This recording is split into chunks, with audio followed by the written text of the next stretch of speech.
Aloha, mother fathers. Welcome in. Another episode of the Side Hustle Podcast. Trying something different, as you can see behind us right now. Yeah, this is different. Look, it's a logo. This is different. In fact, you don't even have to say who we are. There are the names there, too. Mine's kind of cut off because I'm too big, unfortunately. It's hard to contort my... Look, there we go. I just do this the entire show. Do you stretch at any point? Like, you're a top-level athlete on the side. Do you stretch at any point? Top-level athlete. Yeah, okay. Yeah, I mean, I stretch because I have to, because if I don't, I won't be able to get out of bed. So unfortunately, it's part of what I have to do. But that's a good point. So we told everyone that there are different components of this studio, the LPV production studio. And this week, I put together a cheaply produced PowerPoint featuring 3,000 slides. And at some point before the end of the show, you will see all of them. But so I buckle promise in. you, Buckle in. We're going for a long ride. Lock in. 5 hours.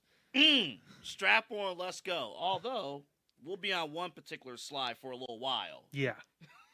Well, there's a pretty good reason why. So we know this week is obviously, you could have saw behind us is WrestleMania week, but now you can see the other thing behind us now. Courtesy of Ariel Helwani, MMA Hour. He had CM Punk on earlier this week on Monday. You guys are seeing this from our perspective on Thursday. Wow. Hour and 50 minutes of some pretty good stuff. Yeah. I'm not going to lie. It was pretty good. There was a ton of things, like even to the point, like before the show, I almost had I sent it to you, but I also basically needed to send to myself an entire transcript of everything that was covered. First of all, kudos to Punk for agreeing to do this interview, agreeing to open up seemingly as much as he could, considering the NDAs from the fight after, what was it, All Out? A couple years back, yeah. Ironically enough, there was no NDA for the Jack Perry stuff. I know, yeah. We thought there was, but it turns out he just didn't want to talk about it. I know, Which, yeah. I mean, he was so sick and tired of all the bullshit. And then here's the funny thing. Like, 30 seconds later after he said, I don't want to talk about it, he dove right in. Speaking of somebody who's not really a true talker or anything like that, you know.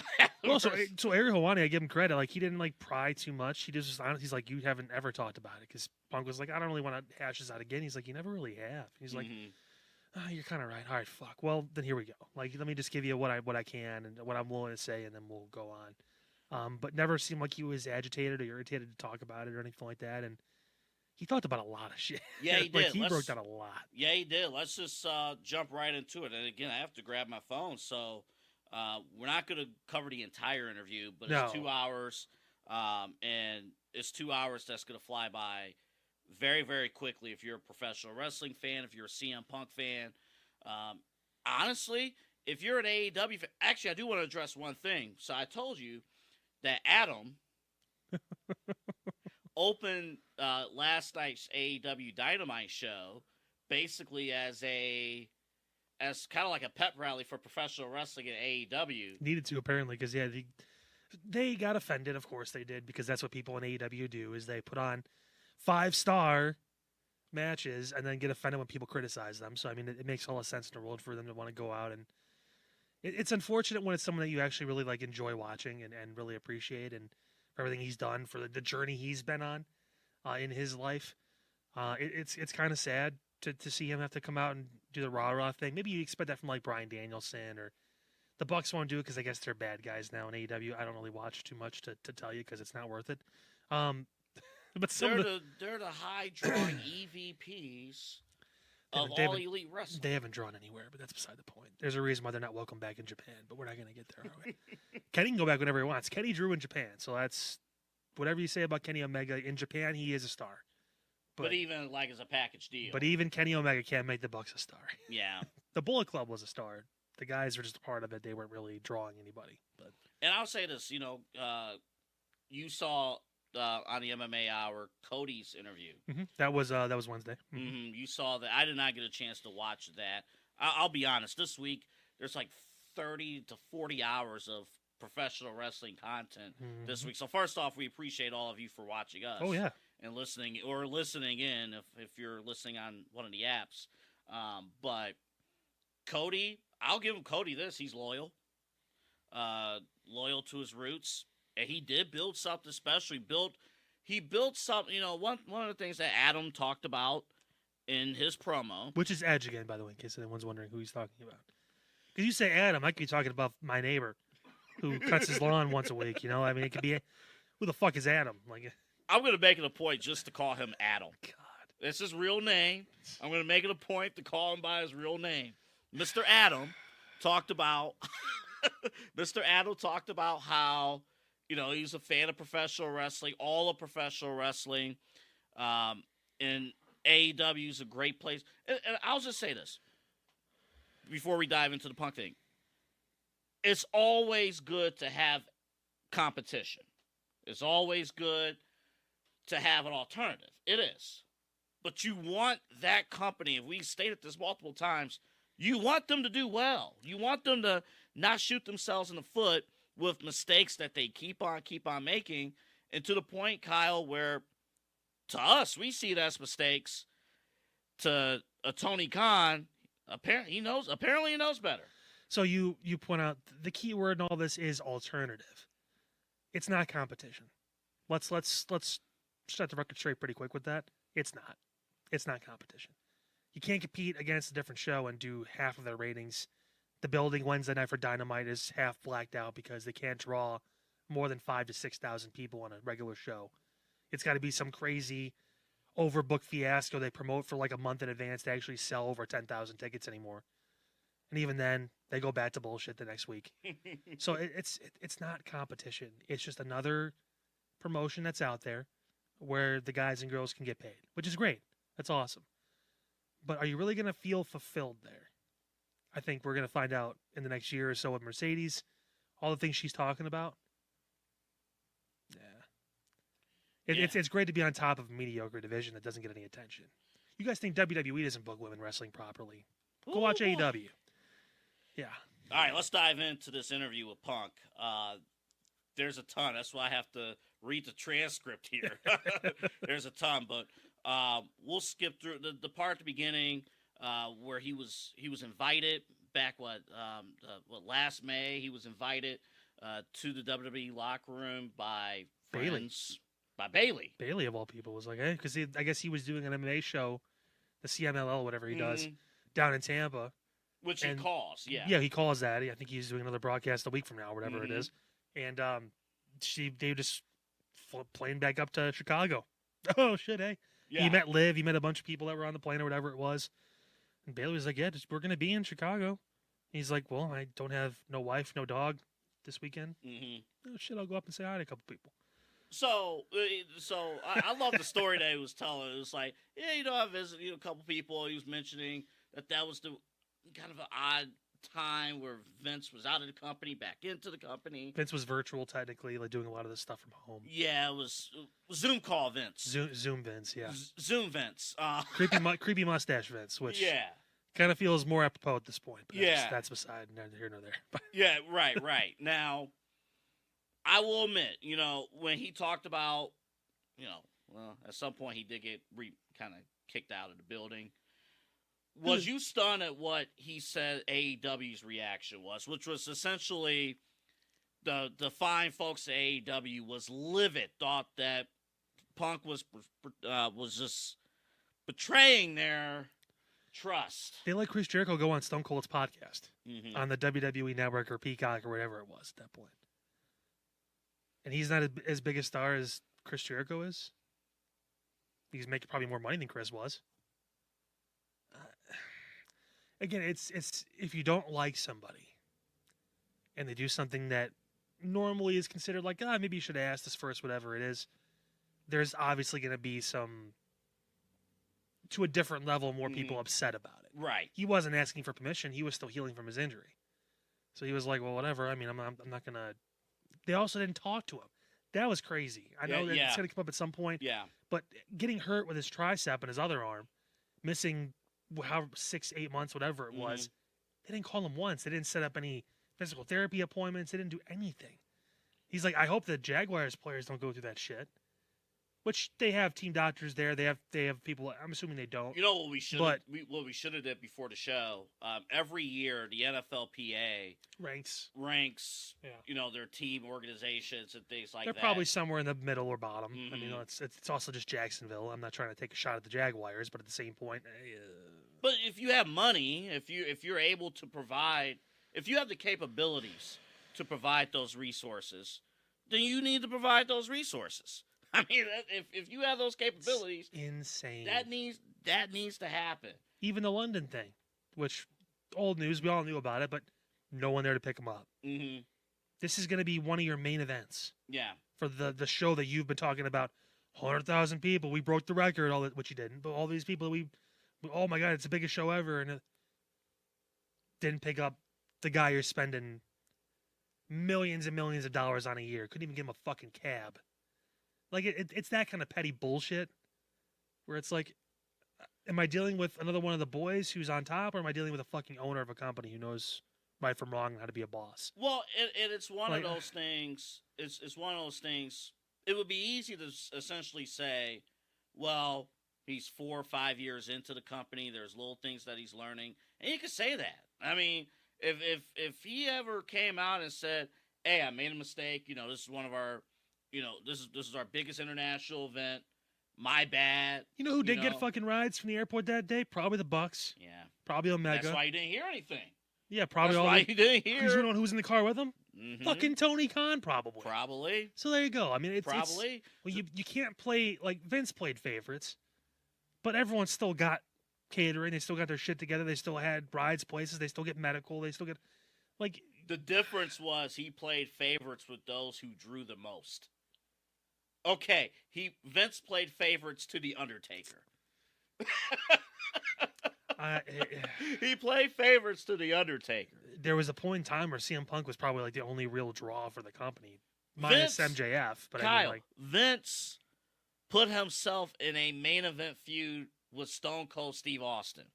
Well. All right, let's continue on here because. Again, this is a ton. I want to jump ahead to Jack Perry because I have to. I want to jump ahead to Jack Perry. So a ton of things. What a fucking joke. So a ton of things to unpack between this guy and Jack Perry, and the first thing was the start of Collision, essentially. So first off, even before we get to Jack Perry, so. Punk has these issues with the EVPs, with the Bucks, and everything. So, there's a couple ways that a boss should take care of it. Talk to somebody. I don't know. Either talk to somebody or get rid of somebody. If Punk really was the problem, you get rid of him. If one of the EVPs was a problem, you get rid of him. Or I think what Vince would have done, or Eric Bischoff would have done in the past, or Paul Heyman, future Hall of Famer, would have done. You got a problem? Hey, I have a problem with you. You know what we're going to do? We're going to put you in the same locker room. We're going to put you in the same locker room and put you in the same program as you, and we're going to feud. I'm going to come up with a story. I'll give you this, even something better. Oh, I'll throw it back to Adam. Adam can relate to this. So, Lita cheated on Matthew with Adam. Lita, Matt Hardy, and Edge. I don't know if anyone's. Vince McMahon. Pete's like, what the fuck? Is this another like version of the OC? Like, what's going on right now? What kind of bullshit? Vince McMahon and the writers could have easily said, oh, this is bad. Matt, we're not going to really bring you back. Or if we are going to bring you back, we're going to split you up. We're going to put you over on SmackDown. Which he did eventually go to SmackDown. He did eventually. But that's my point. But they had a feud first. You have a feud first. It's real. Yeah. If it's real, people are going to feel it. That's the problem we've been talking about from the beginning with AEW. They don't want it to feel real. They want to do their moves. They want to get 6 stars from Dave Meltzer, and they want to move the fuck on. And I'm not trying to like I said, it's hard not to sound like you're bashing the company. But at the same point, it's like you guys weren't trained properly. And the people that were trained properly, Daniel Bryan, those kind of guys, they need to get their entire locker room shit together. Like, then work on getting these people properly trained and understanding how to do the business properly. Otherwise, enjoy drawing 700,000 people a week and being a distant second. But their problem, Kyle, you mentioned Brian. He is so hell-bent on proving Vince wrong. Or proving WWE wrong. I'm sorry, I keep saying Vince. I know he's out of the picture now. Well, 45 years he was in front of it, so it's hard not to think about him when you think about the WWE product. But right. I mean, look at today's... today's... he's so hell-bent on... we talked... And you've been on top of this for the last... really since we started the show, about you got to get people over. You got to, O'Shea Jackson. We played this clip a month ago. You got to movie these guys up. And you have Brian quoted as saying, we're not going to basically have we're not going to give them baby steps, essentially. We're going to treat them like superstars already. Well, here's the problem again. They're not. We don't know them. And no one knows who the fuck you are. Yeah. Again, first name that Edge said Wednesday night, Will Ospreay. Crowd was like, oh yeah. Mm-hmm. They popped more for other guys that they knew a little bit better. Yeah. But nobody fucking... They popped hard for Cody, who's on the other show now. One of the loudest ones. Yeah. He's on the other show now. This is the problem. Honestly, it's a serious issue. Nobody knows who the fuck this guy is. Even the 3,000 people in attendance didn't fucking really care. Mm-hmm. It's like... and that lays the problem. All right, let's move forward here. So, my God. So because Tony Khan did not address the issues between the EVPs and Punk, his solution was to split the shows. Split the locker room up. And let's pretend like they don't have to meet up, for each pay-per-view. So, okay, fine. Punk, we're going to give you your own show. Which, by the way, in the interview we found out Punk wanted to leave before this all happened. He literally said, I talked to Tony and told him that's not going to work. Let me go. Tony said, can't do that.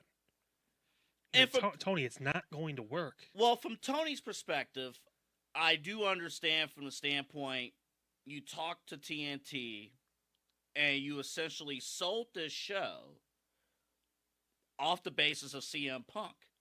You built this show around a star. And maybe that was the sales pitch. The sales pitch was, we're going to build an entire pro wrestling program around you, and it's going to be your vision. Punk was the guy that was in charge for how it was month and a half, 2 months he was on Collision. Yeah. He was running the fucking show. He was. Yeah, he was.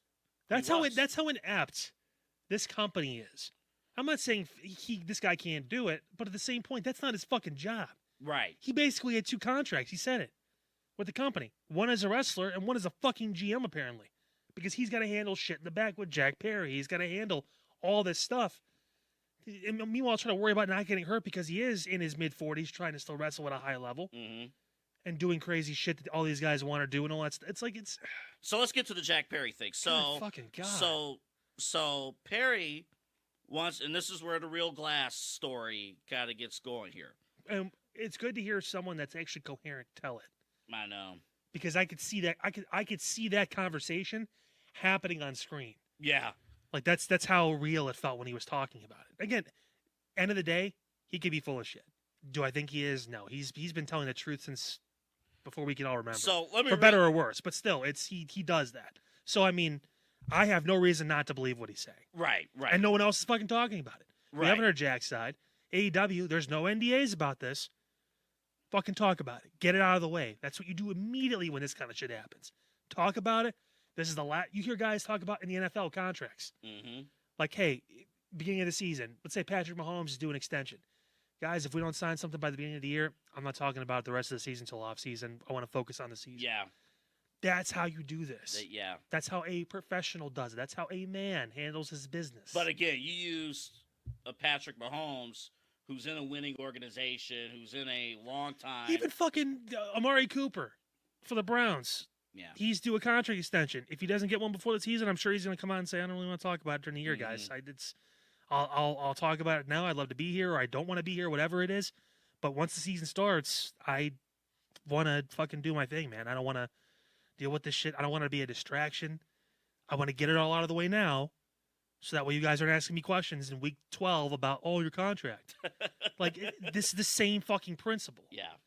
like deal with it at the beginning, so you're not asking or answering questions about it fucking 7 months later when the guy's working for a different company and killing it with a fucking torn tricep.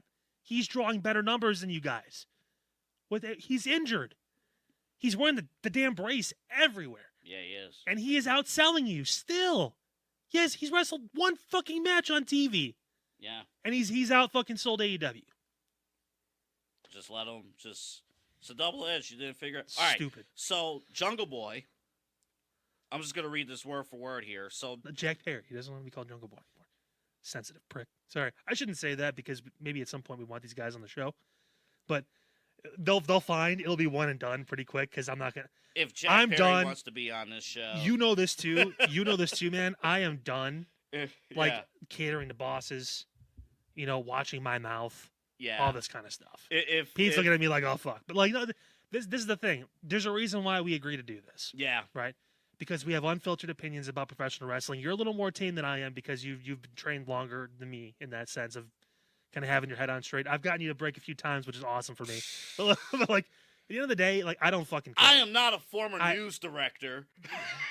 And he didn't have this shit bottled up for years either, by the way, too. But that's beside, it's something we're both passionate about. Yeah. And when you're passionate about something, you show emotion for it, you care about it, you want to see it done properly and well, and you understand there are levels too. Is the guy in the second match on the same level as Roman Reigns? Obviously not. But I want to see that professionalism. I want to see them bring it the right way, the way that it should be, because maybe one day they could get to that level. I'll tell you what, since we're doing this green screen thing, Pete, if Kyle does get upset, is he able to stand up and yell at the camera like he's on Good Morning Football or something? No, Pete's want me to stay seated. It would take a lot. It would take a lot for me to stand up. Honestly, because my knees hurt too, so I wouldn't want to. You guys did not see the 30 minutes of putting all this together, and but it looks damn good, doesn't it? Well, Punk looks great. He looks fantastic. Hasn't aged a bit. Yeah, he is. Looks like 2007 CM Punk. Right. ECW World Champion. Damn right. In there. All right, so Jungle Boy, he had this great idea. He's a young guy. He wants to do things. He wants to try things out. So he wanted to smash a rental car. So he wanted a pipe. He wanted a pipe. And it's like, yeah, we're going to do this angle, whatever, wants to do this angle, and he wants to smash a rental car. With the whole goal being that he didn't want to travel to Canada. He didn't want to travel to Canada. Because the flights were all fucked up, so they were going to have to drive. And he didn't want to drive the rental car to Canada. Yeah. So entitled motherfucker, dude. I swear to God. And the problem is these are terrible ideas. Yeah. It's not even like... Well, it's not even like... Oh, he's a younger guy. Well, because you can say this real quick. You could say and even Punk would say this. Younger guy, you want to try new ideas, and you may think the older established vets are telling me no. They don't want to move professional wrestling forward. They don't want to do this. They don't want to do that. But the younger guys in the past were at least giving good ideas. So you're gonna they would give ideas, but they would listen. Well, they would listen. Hey, let's do this. What do you think? They would say, "What do you think about this?" Not, we're going to do this. And then yell at everyone backstage when they tell you no. Yell at Tony Schiavone when he tells you no. Yell at the lead doctor when he tells you no. And then so Punk goes back. How about Schiavone goes to CM Punk and fucking catering? This dude just minding his own business, eating his fucking healthy shit or whatever he's doing. I don't know if he's vegan or not. Maybe he is now. I have no idea. MMA can do that to you. But Tony Schiavone walks up to Punk and just goes, hey, "Can you come talk to Jack?" And he's like, "Well, what's going on?" And he's like, he wants to do this fucking spot breaking glass with a pipe on a rental car. I told him no. This guy, that guy, this guy, that guy, all these people, all these important people backstage told him no. He's motherfucking us and telling us, we can't do all this shit. I was like, what the fuck's now? I gotta go babysit this fucking locker room. And he went and he told his side of the story. Basically, walked up to Jack, who was in the moment. He's like, listen, these guys told you no. This guy told you no. Now I have to tell you no, dude. Apparently Perry was fine with it. He was like, oh, I get it. I just thought it'd be really cool. And Punk's like, maybe it would be, dude. But the problem is you're breaking a glass window on a rental car with a lead pipe. Yeah. You're going to return the car to fucking Hurts America or whatever it is with a broken window, they're going to tell everyone not to rent cars as professional wrestlers anymore. You're going to kill it for the boys. Yeah. One thing, if it's your car, if it's whatever's car, we get approval to get you a new window, that's fine. But, like, you can't do that. Or how about this? Because it's stupid. How about this? How about this? Whatever city they were in, I'm sure there's a junkyard where they could have... It's Tony Khan. This guy spends money out of his ass for no reason. Have him buy a junk piece of shit for $1,000. Yeah, or paint it. Get spray paint. Put effort into it is what we're saying. If you have an idea like that and people are telling you no, then ask them, okay, what would you do in the situation? Because I brought something to the table, now bring something for me so we can kind of go back and forth instead of me just being like, well, what the fuck? Right. And again, I want to preface this too by saying we haven't heard Jack's side of the story. We haven't heard... I don't want to. Honestly, I don't either. Is that a fair thing? I know it's not a fair thing It's not technically fair, but at the same point... I know it's the right thing to do, that we need to hear what he has to say. He comes off... Nothing has... He comes off like a punk. He really does. He does. No pun intended. Sorry, buddy. He does. Like, he does come off as like a snot-nosed, entitled, young indie wrestler who thinks he knows everything. When this guy, from what he said and how he talked, which I could believe it, he probably threw a couple curse words in there, but not like, anger. It was more like, dude, what the fuck are we doing here? Like, he's trying to lead. He's trying to make the best out of the situation. Punk is. Yes. Okay. And Jack... Perry was not. Well, the Perry apparently was like, okay, I get it. I understand. Yeah. And then that's when this whole thing at fucking All Out happened, where he says the shit coming off the stage in the pre-show. Good job, asshole. You didn't even make the main program. Great job. Fantastic. You're so over, by the way. Great job. Yeah, everyone knows who he is, right? It's not because of your dad, but nevertheless, comes back and punks the next match with Samoa Joe. First match of the show. It's going to be huge. It's like, dude, what the fuck's your... Are you okay? Like, first off, did Samoa Joe, I thought, was in the right, Well, pull apart, of course, yeah. Yeah. This may seem obvious, but did Punk... If you were in Punk's position after all that happened, would you have gone out and faced Joe? Let's say you're playing CM Punk with the history and everything like that. Would you have gone out and after you basically told Tony Khan again, I quit, I'm out of here, would you have still gone out afterwards? Yeah. And have the match? Well, because he has respect for Joe. He has respect for a couple of guys he mentioned too, the guys that were working on the match. He's like, it's going to be my last match with the company. And the fans too. I do commend. He was on. He's like, most of these people bought tickets to probably see me. And probably like Brian and a couple other guys too. But he was a big part of that shit. And him and Samoa Joe's a big fucking match. And I'll say this: if he did not go out, people would have been pissed. I don't think he has a WWE contract if he didn't go out. And I only say that because the backlash. It's unprofessional. Yeah, it's it would have been very unprofessional.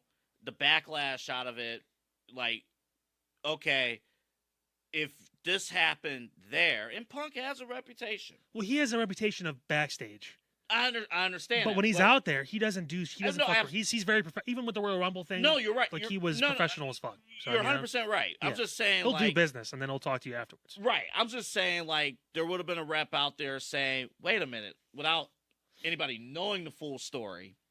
Like if he didn't go out there, they'd be screwed. They'd be. He wasn't gonna do that. I don't think that was ever a thought in his mind. I think he was pissed. But once they came and talked to him. Once he was able to calm down, it wasn't like that big of a delay too in the show. It was like maybe minutes, if that. He's like, "Yeah, I'm going out. Like we're gonna do this. It's gonna be my last one here." He wasn't probably even thinking about WWE at that point. That's my favorite thing out of that entire pay-per-view. Think about like while the intro's playing and welcome to AEW All In. He's in the back. He's in the back. Fuck you, ass. So according to Punk, no punches were thrown in this whole backstage thing. He put Perry in a chokehold because he was getting. If you watch that Chael Sonnen, I think it was the UFC, the Ultimate Fighter thing when they got too close. Yeah, I forget who it was. Who was like there with them, but like he's like kind of like Chael said, I can't let you get too close to me because I don't know what's going to happen. And he's got the background now where it's like if you're going to step at me a little bit, like I'm going to defend myself. Right. He doesn't know the kid's a fucking idiot. He had no idea what he was going to do. If he's telling, what are you going to do about it? Do something. And he's coming at Punk a little bit. Well, then, put him in a fucking headlock. Like, hold your dumb ass till you calm down. He didn't throw punches. Tony Khan saying he was scared for his life. If that's really what happened, because Tony hasn't talked about this either, if that's exactly what happened, literally, if a Punk said is word for word, and there probably is a little bit of gray area in there, but nevertheless, my God, Tony, be a fucking man. Like, dude, you are a grown adult man. That's embarrassing. If you got scared because of that, dude, you're a billionaire. You run a multi-million-dollar company. What the He's fuck? He's a nice guy, Kyle. Who gives a fuck? He's a nice guy. You can be nice and not be a pussy. Am I right? Listen, I'm not calling him that. Pete, he's a nice guy. I'm not calling him that, but he is. But come on. But he is. If that's truly what happened, my God, we got to talk. Holy shit. No, no. How about no. Especially if that is what went down. How about him saying that in Chicago? He went out. He went out in Chicago. He basically said CM Punk just quit. All that stuff. He went on a full thing. He talked to the fans. And no, you're not happy with me. And I'm sorry.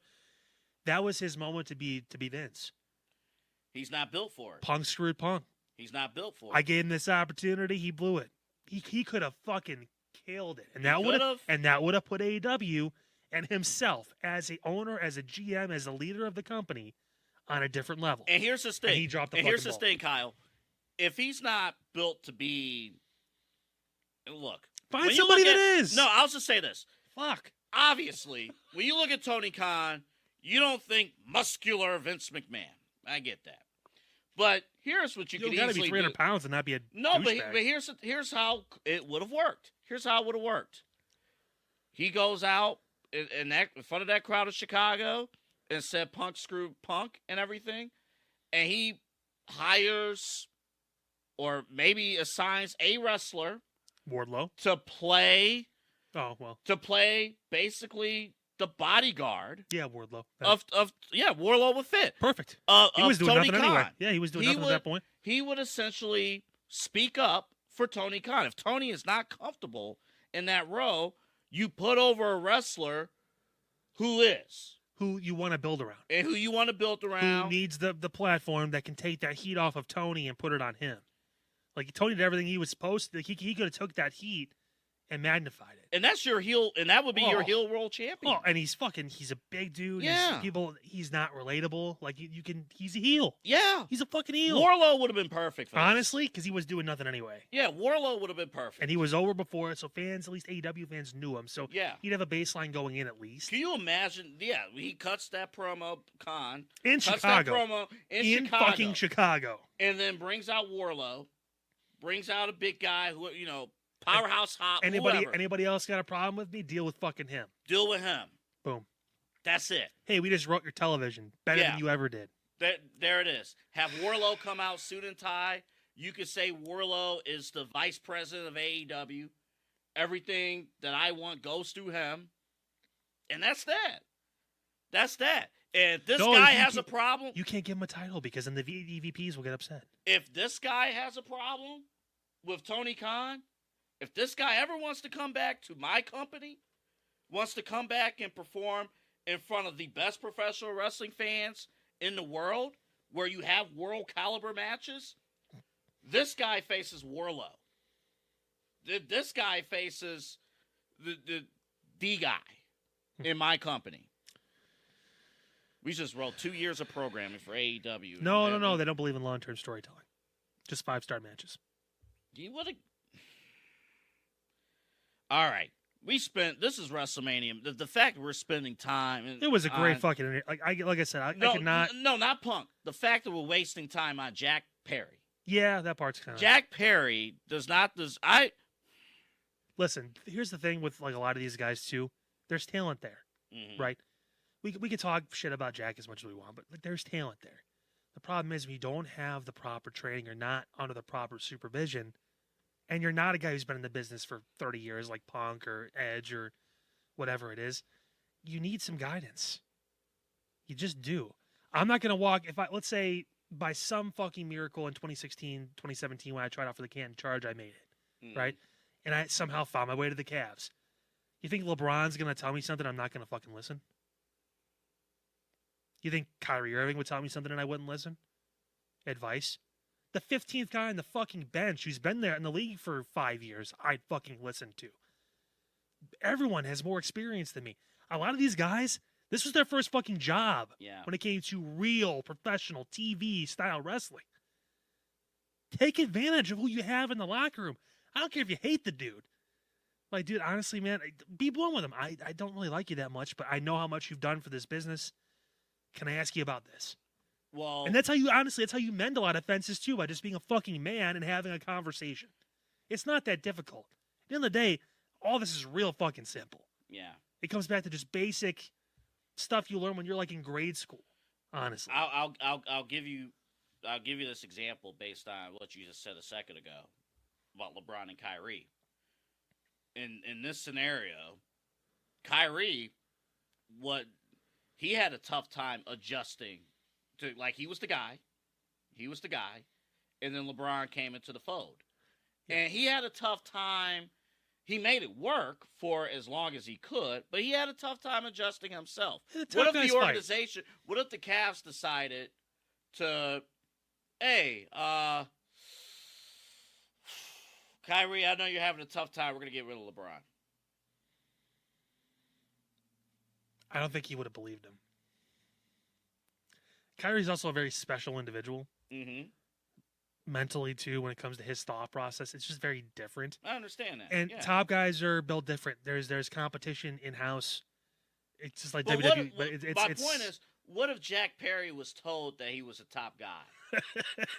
he was named on the kickoff show. He was named one of the pillars you can of AEW. Pillar my nuts in your mouth. Fucking, he was on the kickoff show. He was told that he's one of the top guys of the company. Jesus Christ. So he's conducting himself there's a difference like an idiot, but he's conducting himself like he believes that he's a top guy. Well, Punk did say that too. You get people that are telling you certain things that maybe boost your ego up more, and he's like, egos clash, and that's how that. It's one thing when it's like Kenny and the Bucks because they created it, but it's another thing when it's this dude who's been a tag team champion in this company, and that's it. He has no experience prior to this in any sort of actual televised wrestling.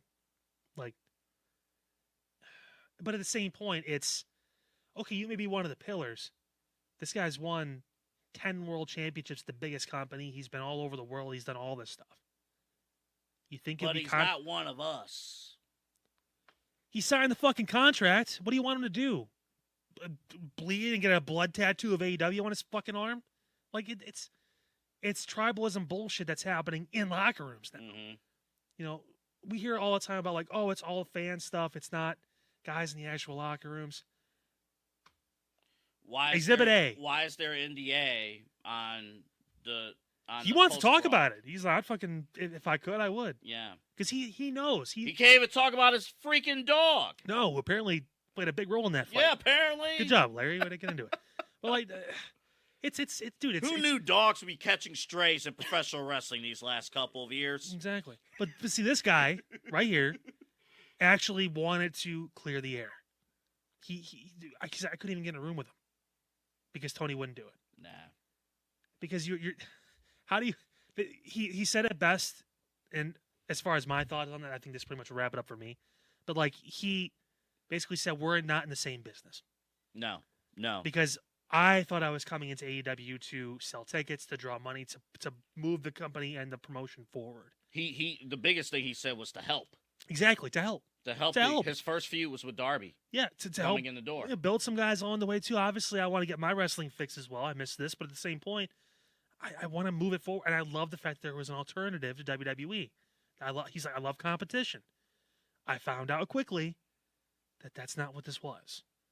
And if they don't like you when you first come in, like Edge is lucky because everyone loves Edge. Mm-hmm. Daniel Bryan's lucky. Everybody don't has a bad thing to say about Daniel Bryan. Those guys come into that locker room and they get respect. Punk's a little prickly. They've got some friends of his former friends that don't like him or whatever it is, so they're coming in already kind of like, I don't know about this guy. I don't know. It's like you need to. It's all. What did your mom tell you when you were a kid? Give everyone a chance. Treat you how you want to be treated. You know, you don't know the dude. He didn't know any of these guys.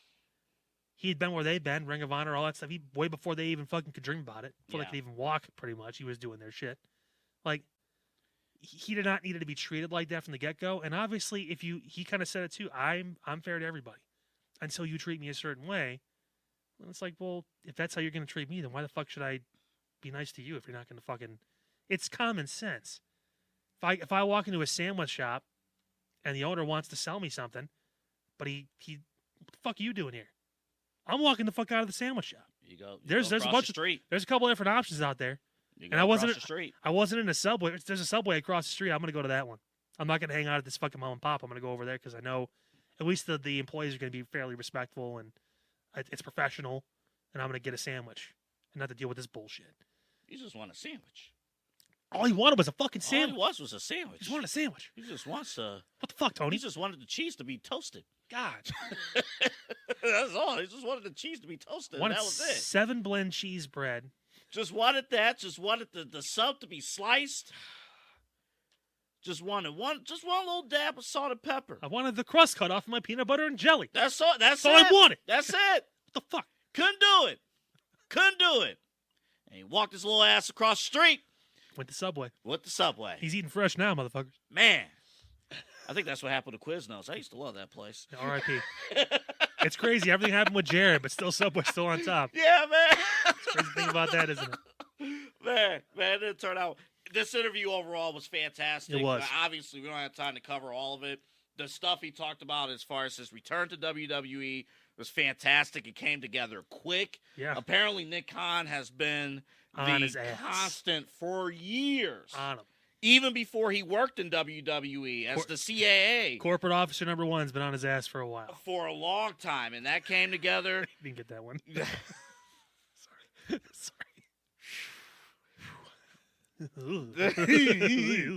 that I think Pete got it. I don't know if he did. I don't think he did. But it all came together. His conversation with Triple H. He even mentioned, I thought this part was funny. He believes, CM Punk believes that Triple H is a little disappointed in Punk because he's not as grumpy. He said, yeah, he probably wants me to be more assertive and more, but he's as like... he's Papa Punk right now. He's in a different place. He is. That was 10 plus years ago. I mean, people change. So, this guy looks and feels happy. Feels comfortable where he's at. Which is crazy for like the torn tricep. But still, he feels like he's in a spot where it's amazing what happens when you go and like, let's say you have a bad breakup, right? Mm-hmm. And you find another girlfriend. And it feels great for the first few months. Mm-hmm. But you start really like, man, this is kind of fucked up. And you see your other girl out there and she's found a new guy or she's just living her life, even if she's still single, but she looks so much happier and things are just going her way. She's getting promotions at her work. She's doing all these things. You're just like, the fuck was I thinking? Right. Like, was I the one holding her back? Should I really be here right now with this? He saw this happen. Luckily for him, the other girlfriend was still interested in him too. Right. But again, she was still missing. He doesn't regret his time. At least, like, if he had to do it over, he built some good relationships with AEW. Some long-term friends there probably. He didn't mention him because he didn't want him to get fired. Yeah. He's like, for being all my those friend. guys are going to be banished over to the Saturday show, and that's that. But check out that interview, MMA Hour. Should we post a link in our YouTube if we can? Is that too much to ask for you? Or? Yeah, we could do that. Yeah, we'll do that. I can even send you the link too if you want to. Yeah, Ariel deserves credit. That was a great interview. So great interview. He's been knocking it out with interviews all week, and it's simple. If you watch his interview style, because we're obviously broadcasters too, so we kind of like we've. Yeah, we can talk about this for a sec. Yeah, it's really, he doesn't ask long-winded questions. It's not like his whole thing. It feels like he's sitting down at his house on his couch having a conversation with somebody. Even Cody, who's very buttoned up and very like, that kind of like, I'm the American dad, like whatever. It still feels like he's having a genuine conversation. I can see though why Dana White hates him. I can see why Dana hates him.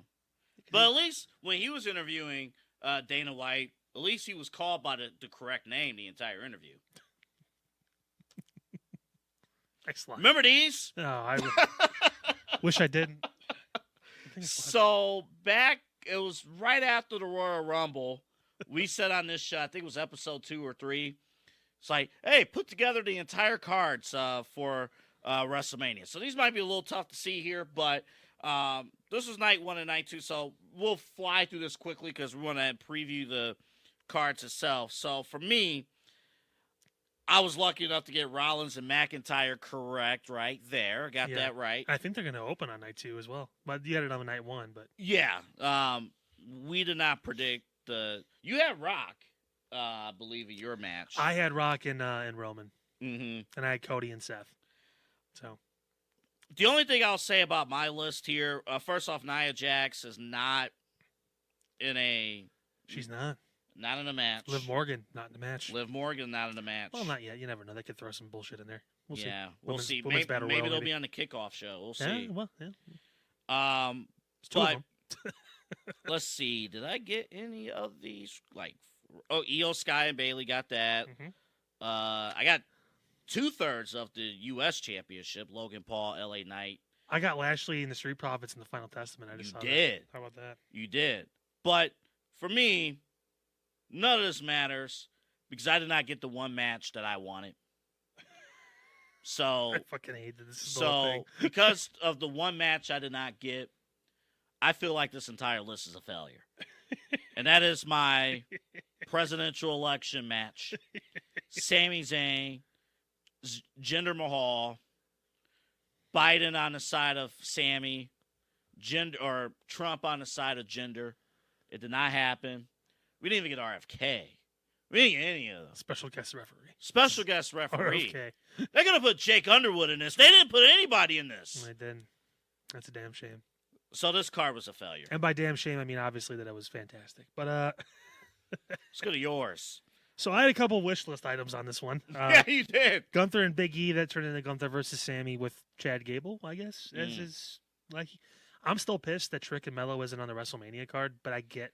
But they are main eventing Stand and Deliver, which is an insult to Ilya, by the way. But I mean that's hotter storyline. They didn't even put that match on the thing I saw when they had the scroll through to see the card for a Stand and Deliver, which is wow, really.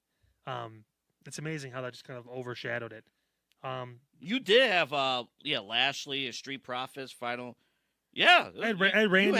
You had it in the women's tag team showcase. You had that right. Yeah, look at this. Well, I guess that technically counts with Jay Cargill and. No. You had Lashley. Oh yeah. Underneath the women's, yeah. You're talking about the showcase. None of the showcase matches are happening. They're having the ladder match for the men's tag team titles. But I like it. We'll break down the matches here in a sec. I like this little stipulation in that one. I had Randy and AJ. I thought that'd be a good match, but it turns out it's just flipped. So because then I had LA Knight and Logan Paul. So insert LA into the AJ Styles match. Pull Randy into obviously just a trade. Yeah, and then add Kevin Owens because he has to have a match at WrestleMania.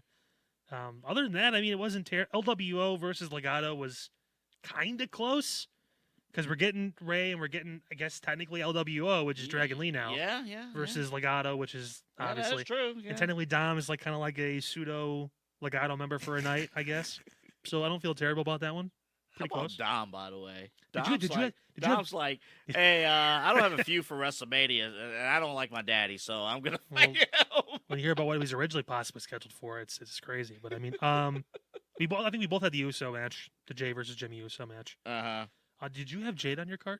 I did. I had her facing Bianca. You did. So in a 1-on-1. So I had her versus Bianca versus Nia. We both try to find a way to get Nia Jax on the card. It seemed just the way they're booking her that she was kind of destined for it, but over the past few weeks, with her losing multiple times, it kind of cooled it down a lot. She'll be on the kickoff show. Yeah. A lot of these people we haven't talked about, Liv Morgan, Nia Jax, some of these other female wrestlers, they'll even some of the big guys too. If you're not in the Andre Battle Royal, you'll be on some sort of pre-show match. Ricochet probably find his way versus JD McDonough. I actually expect Ricochet to win the. Do you? The Battle Royal. You think it's going to be Andrade? I don't think so. I think it'll be a Final 4. He might be a Final 2, but I think I can see Andrade and Ricochet as the last two. Yeah. Well, don't forget that's the top. Omos story. is going to show up too, by the way, because all he does is do Omos is in there. Omos, who is actually like one of the nicest people in professional wrestling. Go figure. If only he could wrestle. If only he can wrestle, like the people that's going to be on at WrestleMania. And This will be fun. This is going to be fun. I will be honest about this. A little disappointed about being Dragon Lee. I'm not going to lie, even though he's awesome. But yeah. So when they set this up on SmackDown last week, I thought it was very obvious. Oh, either they're all going to fight each other. They might even cheat and make this a Survivor Series match or something. Cool. Or if it's a standard tag, Carlito is right there. I think part of this too is you're seeing established stars technically in Rey and even Santos to an extent. Yeah. And you're trying to get a glimpse into the future. Yeah, look. So I get why they did it. I don't blame them for doing this. And they're going to have their posses out there with them. Like Carlito will make the entrance, so will all of Legado with, Santos. I wouldn't be surprised if not. Obviously, Rhea won't come out with Dom, but maybe JD comes out too, whatever, that kind of thing. I know the two people at the bottom are going to show up. I know they're going to show up and show out. I said the one on the top right will too. Well, I think it's going to be important for the people on the top, for Santos and for Dragon Lee. This is, to your point, this is their true introduction to perhaps the casuals. Yeah. This is they need to prove why, both of them need to prove why they are the future of professional wrestling. And I think they're going to be responsible for carrying the boatload of the in-ring work in this match. Yeah, I think Dom can do that too a little bit. I feel like Dom and Dragon Lee are going to be more the focal points. Okay. I think you're going to see more of fighting off with Rey and Santos, but we're gonna do our predictions Saturday, which by the way we'll talk about that in a minute too as well. Special announcement coming up for this weekend, so make sure you guys tune in for that. But what we did not learn from broadcasting school, which is always plug your special announcements throughout the show. There's going to be a special announcement at the end of this broadcast, so make sure you listen. You've already been here for 45 minutes, so you might as well just watch the rest of it. Special announcements plug. Typically we would complain if somebody was inserted into a storyline out of nowhere. We would typically complain. He was in it for a little bit. No. I'm talking about Dominik Mysterio. Oh, yeah, well, but technically, this story has, as of now, this story has nothing to do with him. But guess what?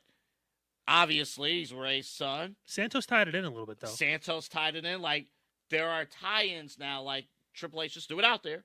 And then the strings are being weaved in. It's being tied in. Oh, by the way, Rey Mysterio is a bad father because what you're supposed to do as a daddy, even if they hate you, is to look after your kids. And the fact that you just left your son out in the wilderness of this professional wrestling world to figure it out for himself. What, in his BMW, left him all by himself? Just left him alone, Kyle.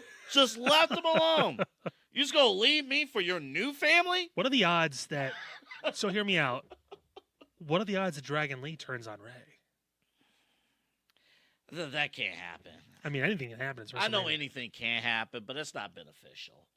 You want Dragon Lee to be your next Rey Mysterio. I don't know. I think it'd be cooler if they feuded. It'd be cool if it was Dragon Lee and Rey. To be fair, I really don't know much about Dragon Lee. He's damn good. He's like Rey Mysterio on steroids. Yeah. He's like jacked. As a character, not literally on steroids. I don't want him to get in trouble. As a character, I don't know much about Dragon Lee as a character. Like most younger guys, he could do some more work on the mic. I feel bad for Dom because he hasn't been able to talk in 2 years. But I mean, I feel like the rest of his game is coming around. He can't. Dom's putting it together. He can't work on his promo stuff because he can't fucking talk because everyone boos him out of the building. And it's not piped in. For the last fucking time. It's not. People actually hate this dude. It's not. It's crazy. It really, it's not. He's so insufferable that people actually don't like him. It's crazy how emotion works. Huh. Proceed. How about this match? I'm so not excited for this. You're not looking forward to this match? I get why they're doing it because you want to protect Jade and you want to get her a big win. Also, Bianca also gets to keep her undefeated streak at WrestleMania. I think that's going to be big for her. Yeah. She could be like the next Undertaker as far as on the female side. Yeah. Talking about maybe at 1 point 10-0, 11-0, that kind of thing. I think she's like 3 or 4-0 now. But we know who's winning this match. Wrestling is the least fun when it's predictable. That's one of the reasons why, as much as we hated Cody last year losing, there's a reason why this past year was the best year for WWE ever. Because everybody is invested now. They want him to win. This, we know who's going over. Sorry. But, hey, first of all, Jade Cargill's not going to lose her first match on television like that. First of all, there's a chance this match might divide some households. What? It might. This match might. It depends on who you're rooting for. You know, it might be. So, who are you rooting for? You're rooting for Jade and Naomi, and and she's rooting for. Maybe, but she likes bad guys. I don't know. But what about bad bitches? They get money. Sorry, I had to fucking go there. They get money. You know, hey, look at this fucking thing. There's a lot going on up there, huh? This is gonna be fun. Holy shit! They have made it a point. So I watch Raw on Hulu. So obviously not everything's included, but if I'm not mistaken, I believe the tag team titles, like they're gonna put the Raw tag team titles up, and it's gonna be separate from the SmackDown tag team titles. So they're supposed to be together, but the theory is that Truth and Miz will take the Raw titles down, and they'll just leave. Yeah. And they'll be like, oh, and like Tyler Bate and Pete Dunne will grab the other two. And then that way that will split the titles. They can make them the World and WWE Tag Team Champions again. And all hell could be done freezing over because I'm tired of this split title bullshit. Or the unified bullshit. You have two shows that have multiple tag teams that are kind of just in fucking purgatory because you can't ask them to be in multiple places.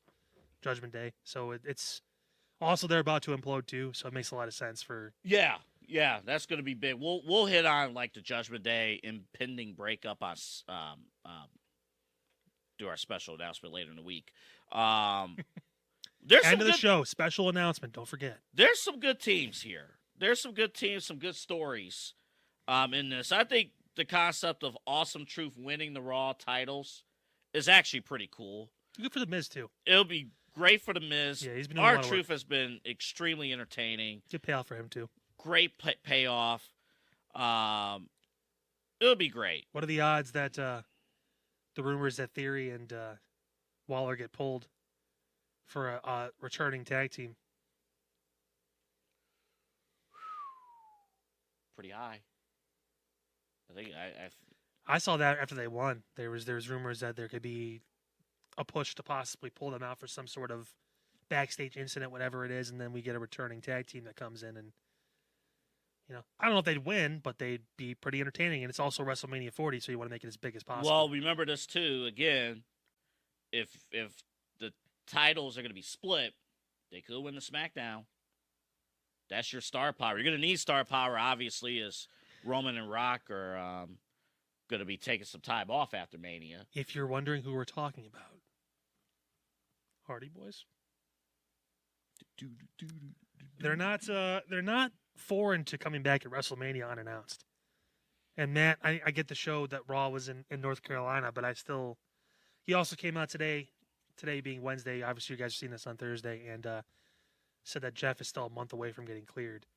But that could also be just bullshit. Can you imagine if New Day is the team like they did several years ago? They just pull out. Not that, but New Day is the team that announces there's a new team. I think it'd be more like either Adam Pearce or Adam Pearce, yeah. Maybe together they come out. We had to scramble because it turns out Grayson Waller and Austin Theory missed their flight to Philly. Yeah, right. So now we have a new team that just so happened to be in the area. That would be more believable if it was R-Truth that missed his flight. I thought we were in Perth. No, Philadelphia, different P. Oh. All right, I'm going to head out. Sorry. Let me ask you this real quick about DIY. Yeah. Are they really not over? I don't like the theme music. Yeah. I think they overthought that a little bit. Yeah. I loved Ciampa's original theme music because it was different and it played to his character. The problem is they're not being presented as like they win matches, but it doesn't feel like it's their time yet. Yeah. It also, this goes to show you too, they were on developmental for a long time. They were the biggest stars in NXT. It takes time to get over on the main roster. It's a different kind of animal, just like AEW. It takes time. And even then, sometimes it doesn't fucking happen, especially when you're not working properly. Sometimes you can also work properly, do everything right, and it still doesn't work. I mean, that's just the nature of the business. But more often than not, if you do things the right way, usually you find either a niche to be able to win certain things or get into certain programs, or not everyone's a main event talent, but at the same point, being able to elevate yourself. I love Johnny. Do I think he's going to be a world champion someday? Probably not. Tommaso has a little more upside because he has better work on the promo.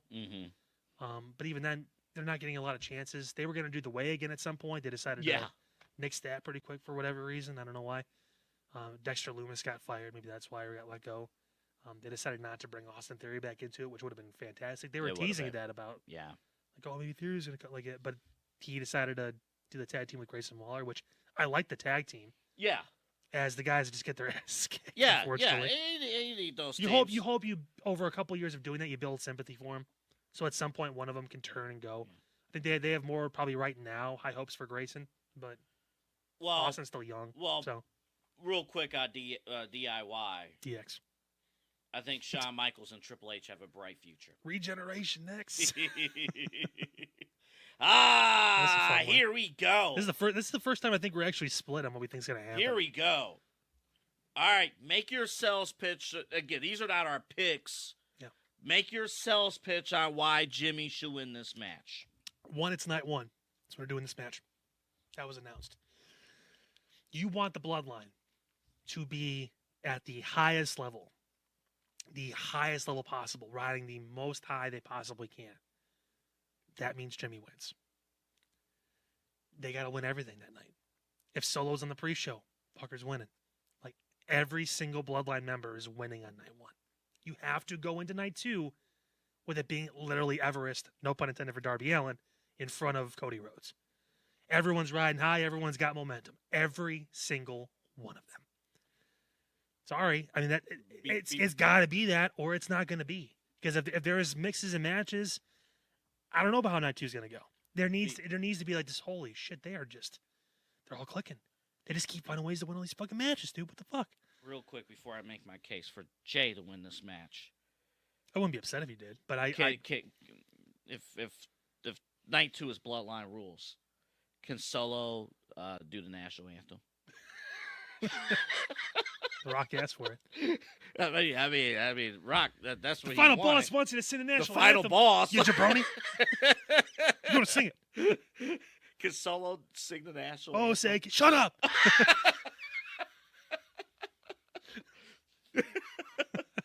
The tribal chief is not going to sing the national anthem. By orders of the tribal chief, Solo Sikoa will now sing the national anthem. He just comes out like,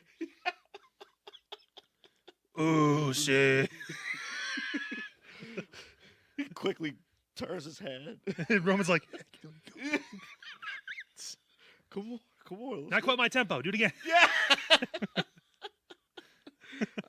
Thought you guys loved America. What are you doing? and then he finishes, and Roman's like, again. He's like, that's when Solo turns on Roman. Yeah. He makes him sing the national anthem 14 times. Maybe an episode of WWE Speed is not necessarily a match anymore. It's just Solo singing the national anthem. WWE Speed, a.k.a. AEW Light. Let's go real fast with a bunch of moves and see what happens. That's the biggest fucking troll to AEW. It's fucking perfect. I watched it this afternoon or yesterday. How'd that go? It was 3 minutes. Yeah. It started. Who wrestled? Ricochet. I forgot who he fought, but Ricochet won. It was 3 minutes. As soon as the match ended, the stream ended too. It cut right off. Who did Corey Graves broadcast? Yeah, he did a solo. Because 3 minutes didn't have a lot of time to go back and forth. No. You don't need Bad News Barrett. Holy shit, that's awesome. That's not a complaint to Bad News Barrett. I love the commentary teams in WWE. They're hitting it on the head right now. It's doing pretty well. Both shows. Pat's still getting used to it, but yeah, Pat sometimes can be scattered, a little bit. Yeah, it's all the weed. Hey, at least tell me when I'm telling lies. The people love it. All right. So give me your. I will not be mad like I said I would be a month ago if Jimmy won this match. Jimmy's actually built this match better than Jay with his promo work. Jay's bringing Wayne. Storyline. Lil Wayne. Yeah. Like Jay. Well, whoop-de-hell. Jay is the. I'll put it to you this way: Jay Uso right now is one of the faces of the company at this stage right now. Yeah. The only knock against Jay Uso at this very moment is that he is taking in top level matches, he is taking some critical L's. I would like to see him get as a solo act. He's been working very, very hard ever since September, since he became a solo act on Raw. I would like for Jay to get a signature win over his brother. Now, a month ago, I would have been upset with the idea of Jimmy winning this match. But you said something a month ago that has kind of been executed.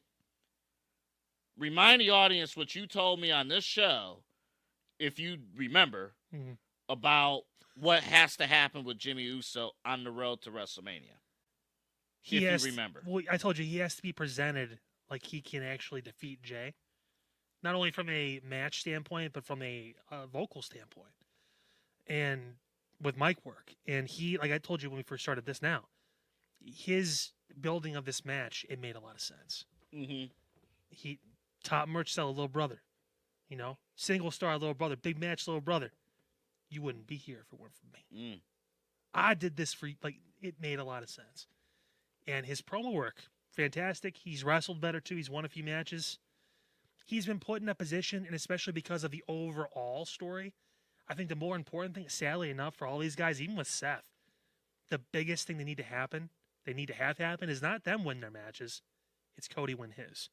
Because if you beat Roman, so to speak, I like your idea about Rock and Cody at SummerSlam, by the way, now. Because it feels... starting to come together. Like it's going to be a Roman loses to Cody, despite having all the advantage in the world because the Avengers assemble. Mm-hmm. Rock comes out night after WrestleMania on Raw, and he basically kind of Napoleon's Roman from the bloodline. And again, I'll say this real quick, then we'll move on to the next match. I think it's just... I would love for Jay to win this match. But, ultimately, if on Sunday night, Cody is walking away with the championship, if the bloodline swept Saturday, but Cody wins the championship on Sunday, none of that matters. Jay will get his moment, especially if, like, let's say Sami finds a way to beat Gunther, which could happen. Mm-hmm. Sami and Jay for the IC title, that's fun. That's cool. Gunther can focus on the World Heavyweight Championship. Him and Drew have already had that rivalry, so I mean that's makes a lot of sense. He can also claim it took two of you to beat me. Yeah. It took two of you to beat me. Fuck you. I move on. I go to a big gold title instead of this shit. Like, it makes a lot of sense. I mean, that's all I'm saying. Jay will have his moment. It doesn't have to be right now. Would it be nice? Of course. He just wanted the match. Yeah. He said it in his promo. Dream match. Me, yeet. You, yeet. Oh, yeah, yeet. That's what I wanted. Like, he already achieved his goal. Yeah. Jim feels like it's for the overarching story, it needs to be a win. So, if Sami does not get the job done here, who the fuck's gonna beat this guy? Who will? Nobody. If he wins, it's gonna be as long as he wants to hold the title before he basically says I want to move on because of the way he's carried it. The problem is there's not a lot of new stars. Maybe they're holding off on a couple of guys coming back for Chad Raw. Gable rebuild himself to get back into this? It would take time. It would. I'm not saying like, backlash will happen, but well, we've heard rumors about Ilya too, because they have a couple to Bash at Berlin. They have a couple different things overseas, France. You know, Clash at the Castle too that was announced. I don't know where they're doing it, but they're doing it somewhere in Europe and probably in England, Ireland, somewhere around there. I mean, there's opportunities for that because they see Ilya as the same kind of level as Gunther as far as a prospect. Mm-hmm. So if there's going to be a guy, hey, look, an actual 5-star match, that's good. They could do that. That should tell the story. I mean, that's the only other guy, unless Brock comes back. If they decide to, I've heard that too. Now there's rumors that Brock is going to come on after Gunther wins and they'll have a stare off. Or I don't know about that. Yeah. I think it's still kind of there's a lot still up in the air about the whole thing. It's I'll not say this, illegal to have a piss kink, but at the same point, like I'll you probably say this: shouldn't be. if Brock does come back, he ain't coming back as a babyface. Then I think He'll get booed. He'll get booed. Yeah, so I think you'll get a switch. He's not coming back to win. He's coming back to put over Gunther. I'll be honest here. It wouldn't even be Gunther losing the title. It'd be just, ow. I like Sami. I kind of wish Chad Gable was in this match instead. A lot of people do. But it's just, I guess I got locked into the story. But again, I withhold judgment because there is a bigger story in hand right now. Why is Chad Gable this interested in coaching Sami Zayn? I think he wants to see Gunther fail because if it's not going to be him, he thinks Sami could do it if he's in the right mindset because he's seen Sami overcome a lot of shit, just like he is. That he sees a lot of himself in Sami. So it's a mutual respect. It's a respect thing, and it's like, hey, you know what? If I can't be in this moment, you beat me to get here. Fair and square, you did. Yeah. So, and I want nothing more than this guy to fucking lose. I want to see him feel what I felt, what my daughter felt.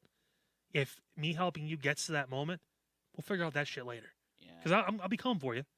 I'm not gonna lie. You know, we're competitors. But at the same point, I want to end that now. Well, if Chad Gable's at ringside for this match, well, Imperium will be out there. We'll see. But well, that part's true. But yeah, will Sami officially be a member of Alpha Academy? Will he come out to the shoosh? No Sami Zayn entrance. He comes out to Alpha Academy, just like Bayley comes out to the wacky waving inflatable arm flailing tube men. Yes, you do.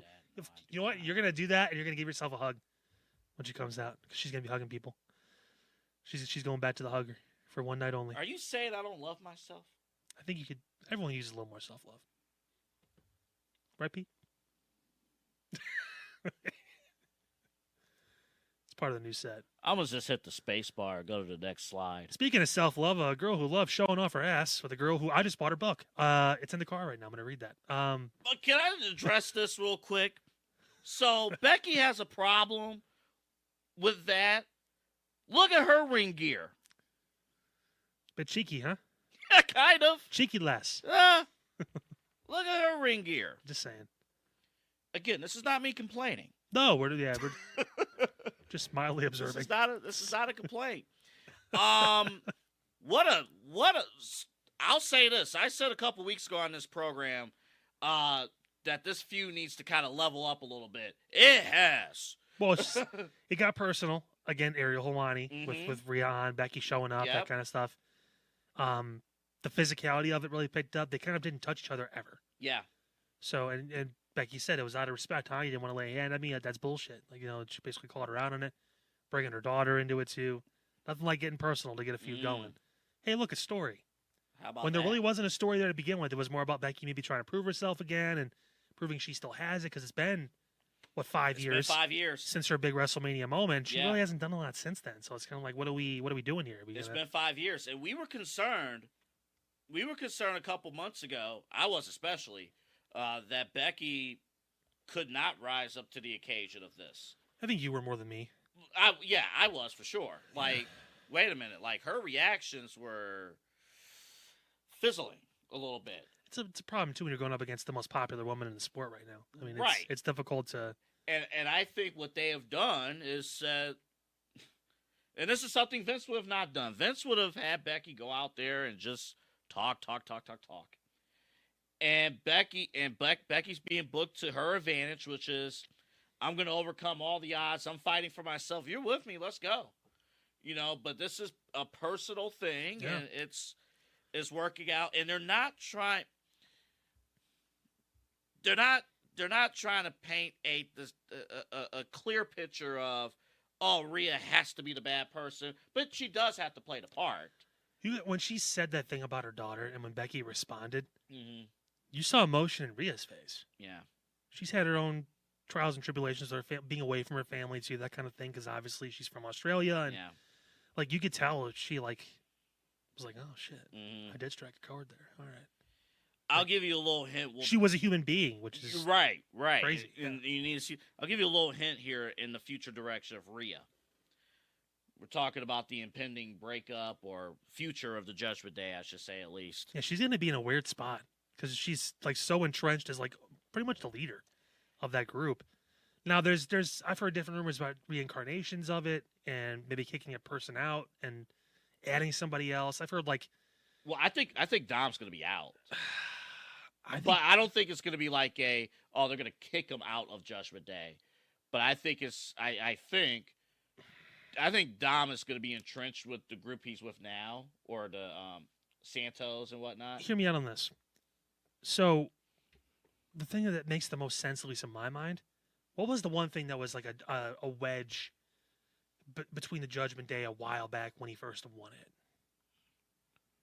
When he first won it in Judgment Day? When he first won it. I'm talking about Damian Priest. Oh. The Money in the Bank briefcase. What I've seen as a possibility, McIntyre beats Rollins because he's just tired. Night 2 WrestleMania. I'm assuming that's the first match. That's what I saw. It's going to kick off Night 2 of WrestleMania. McIntyre comes to Raw. I'm the savior. I'm all this stuff. He has a rematch with Seth for the title because, hey, the bloodline's been vanquished, so to speak. Now I can, you know what, Drew, you're right. I was tired. But guess what? 3 matches, 3 days. Who gives a fuck? Me and you right now tonight. Drew's like, you're on, brother. Like, they have a match. Drew wins again. Damian Priest comes to cash in. With the Judgment Day, everyone comes out. Right. Priest, he beats him down a little bit, whatever it is. He's about to hand the briefcase over. They ring the bell. Before they ring the bell, actually, or even whatever it is, they attack Priest. McIntyre joins the Judgment Day, retains his championship. They've been talking for a long time, Rhea and Drew did. There's one thing this company has done now, which, under Triple H, long-term storytelling.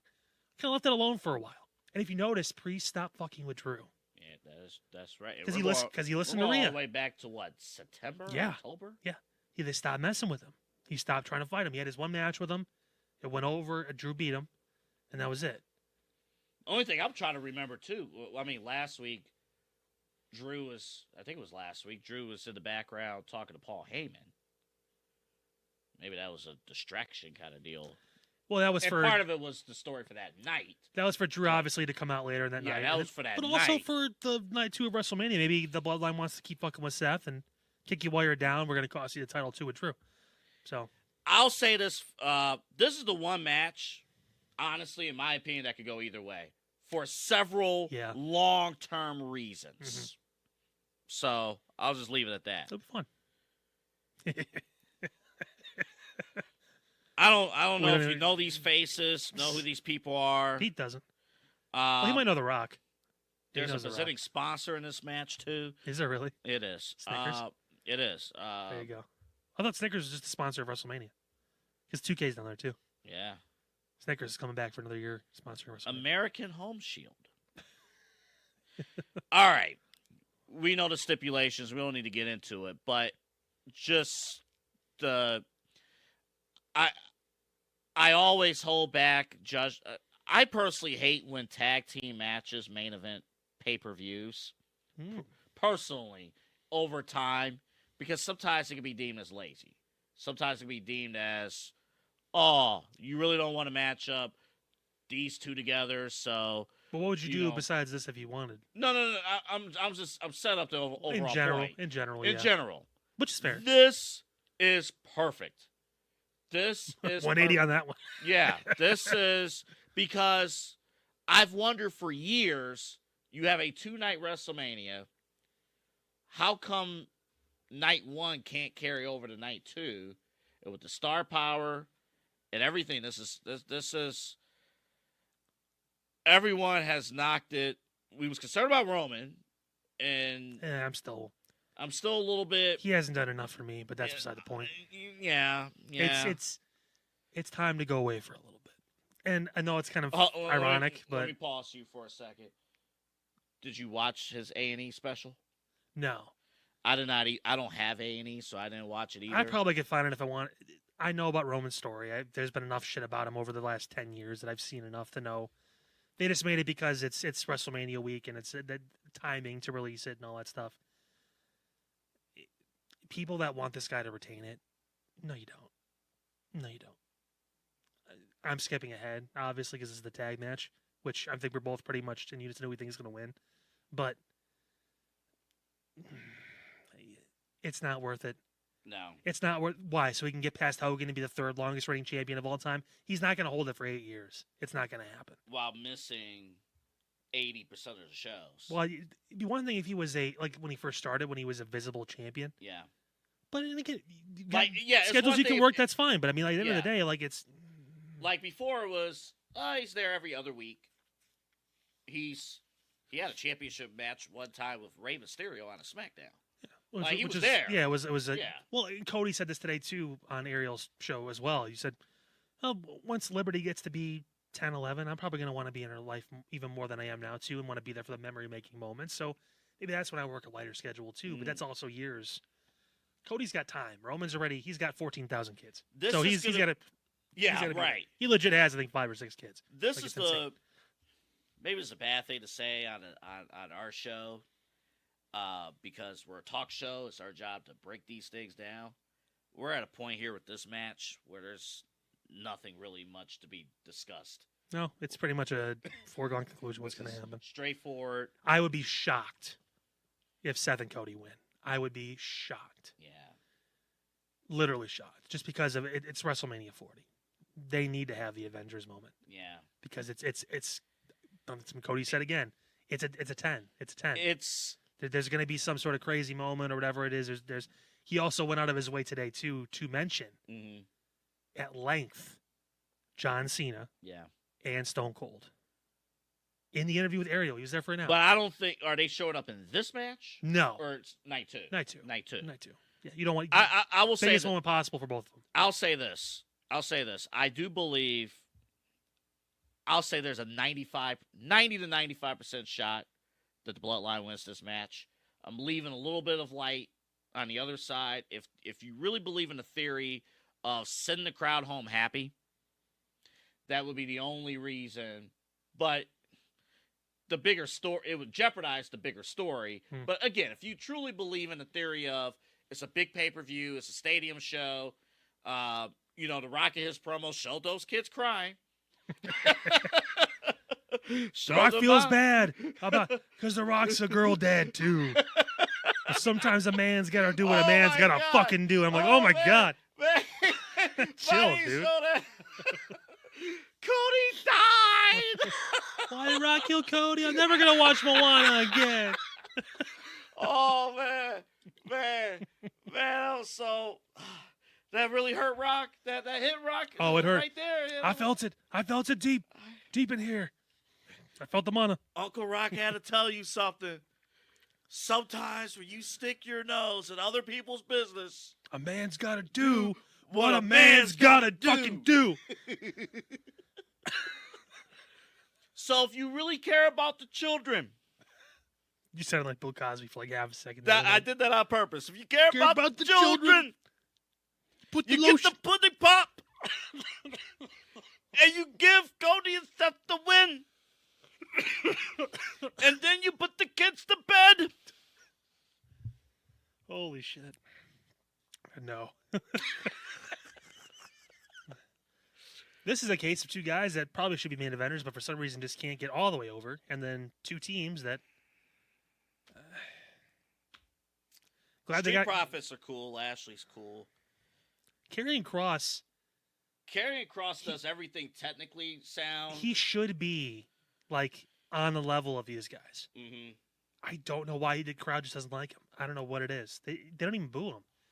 They don't care. I comment in that same boat. I don't know why. He has the look. He has the promo skills. Obviously, the production. He has the moveset. His finisher's sweet. I love his finisher too. It doesn't seem like him, but I don't know who him is.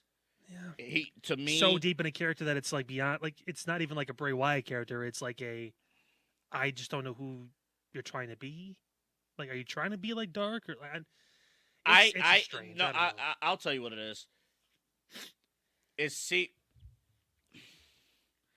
To me, he's a guy. Him.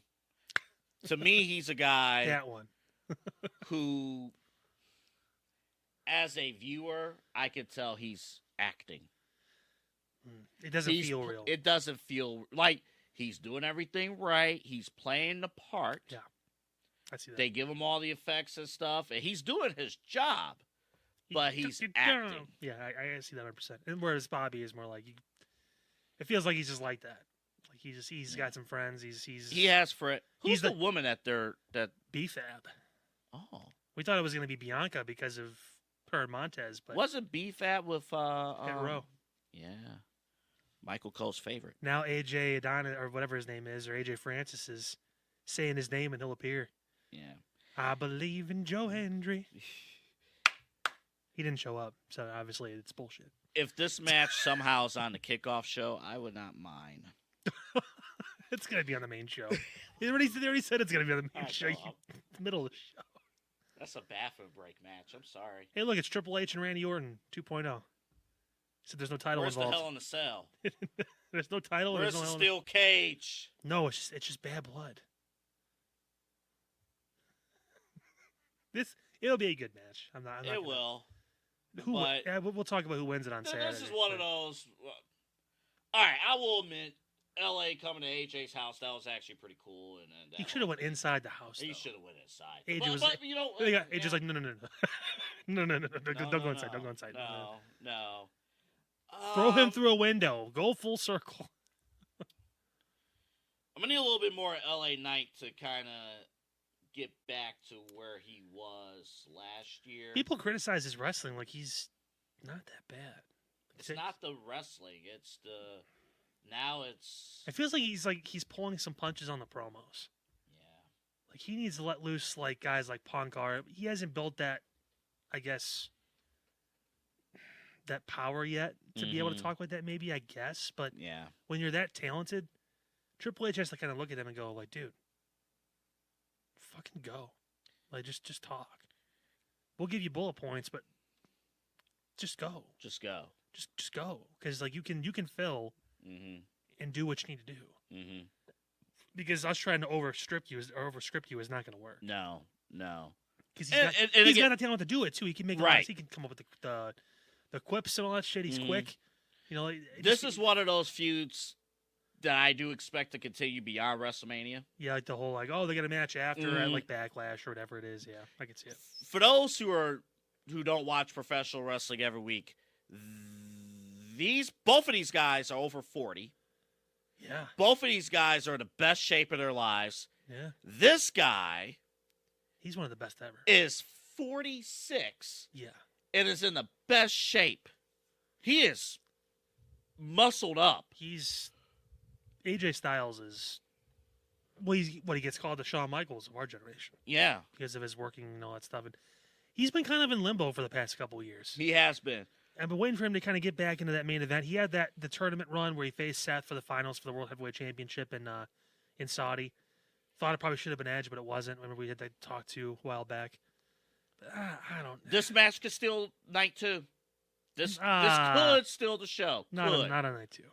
Could steal the show. All due respect to any match on night 2, no match stealing the show from the main event. You're waiting for the main event, and it's fine. It's a great match. It's going to be fun to watch, but we all know what we're looking forward to on night 2.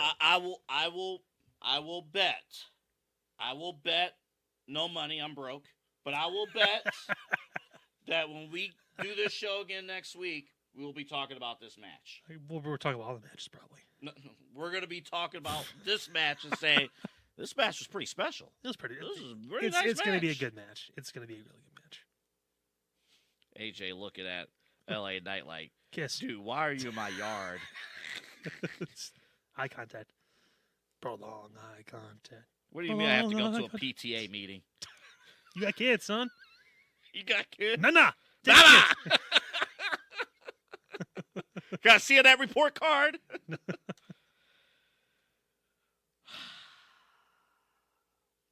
Yeah, it is what it is. You gotta get Kevin Owens on the show. This is we have to get everybody. Randy and KO are going to be a great tag team after this match. We will have to react this weekend because they're going to have the KO show on SmackDown. Yeah. Oh, they are? Yeah. That'll be on SmackDown. Randy will be the guest. Of course. So that's when they'll finally decide to hit each other, maybe.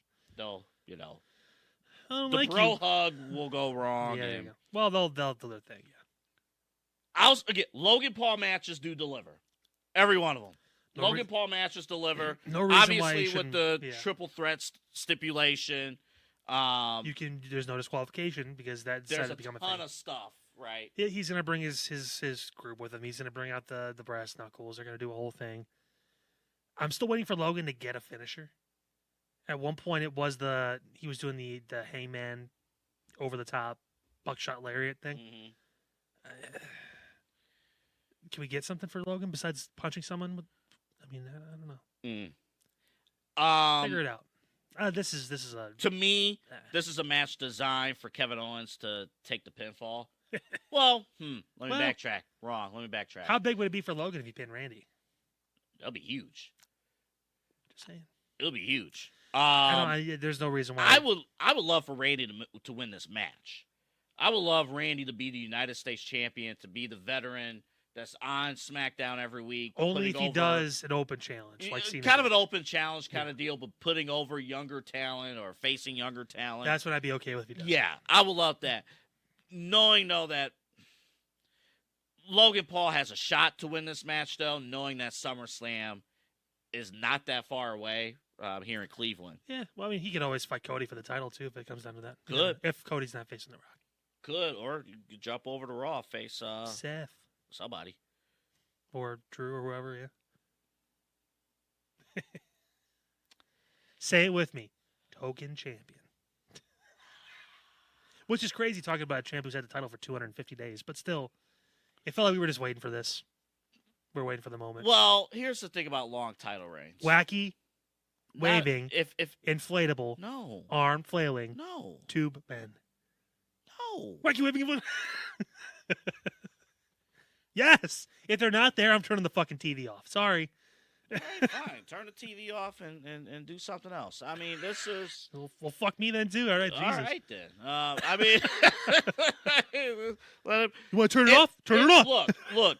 If EO came out to the inflatables... That'd be funny. That would be pretty funny. If she came out and asked them, but then Bayley stitched them together, and they came back up. Like a phoenix rising from the ashes. Whoa! Yeah.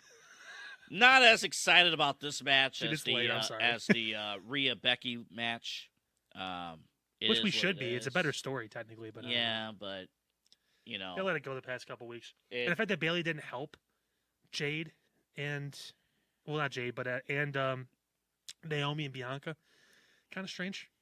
Yeah, there's still like a weird thing with them now, and we'll see. Maybe Bayley's gonna look really good when she loses the title to Jade Cargill. Yeah, or Bianca. Who knows? Yeah, somebody. One of them. Yeah, somebody. This would have been one of those feuds. It happens every year at WrestleMania to some story that starts at the Royal Rumble. Well, I mean, started before then, but starts at the Royal Rumble. It would be ideal if they would have been able to finish the story at Elimination Chamber, but it belonged at WrestleMania, but they don't have 7 weeks of material.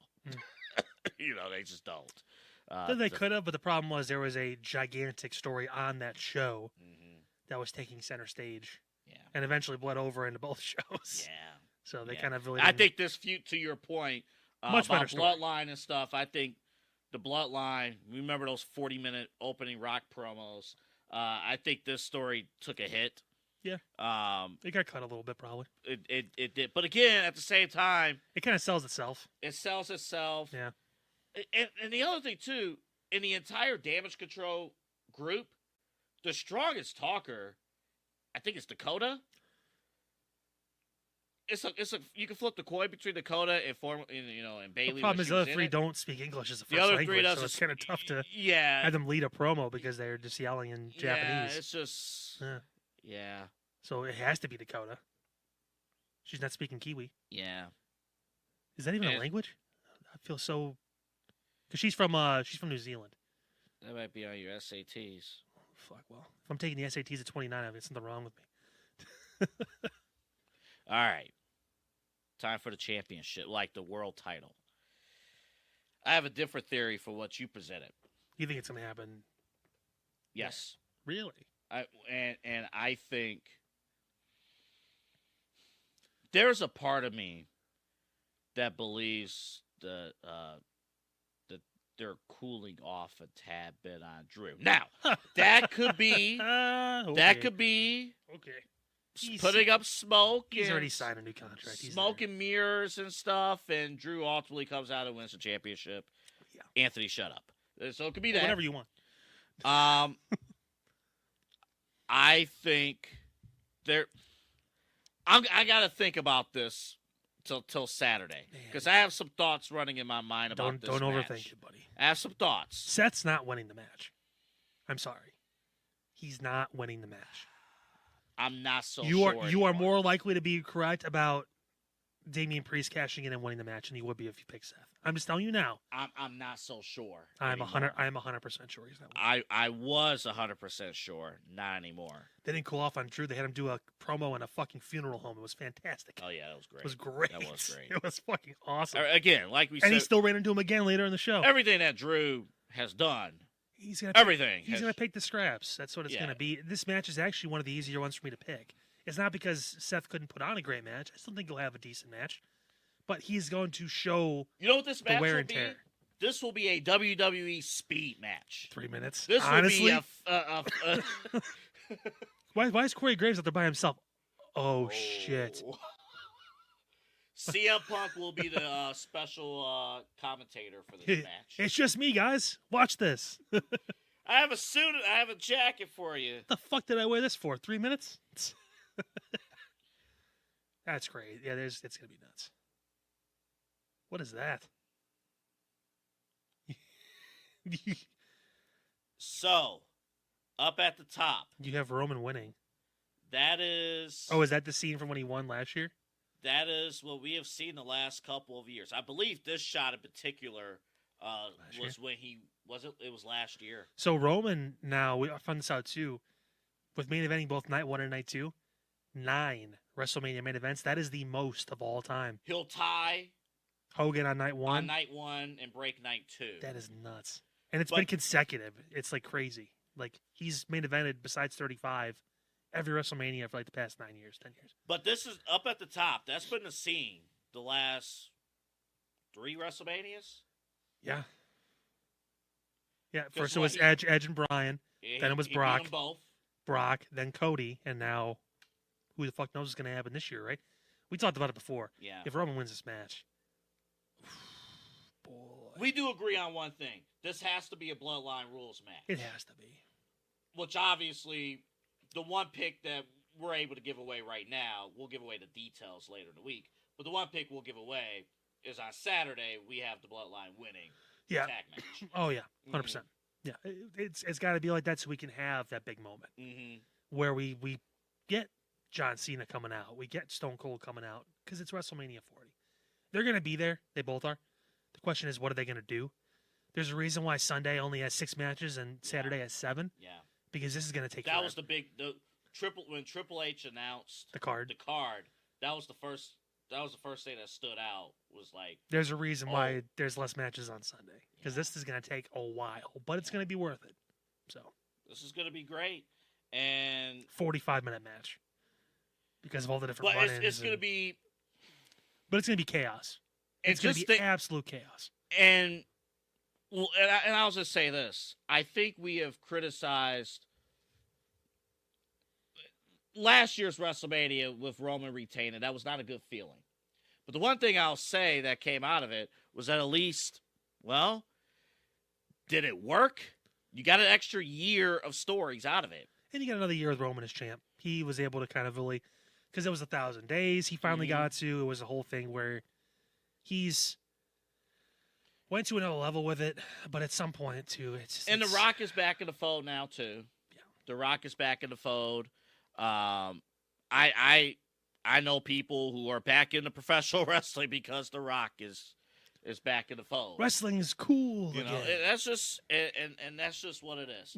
So here's the one thing I'll say about Mania. Ever since it's gone 2 nights, there's a ton of matches.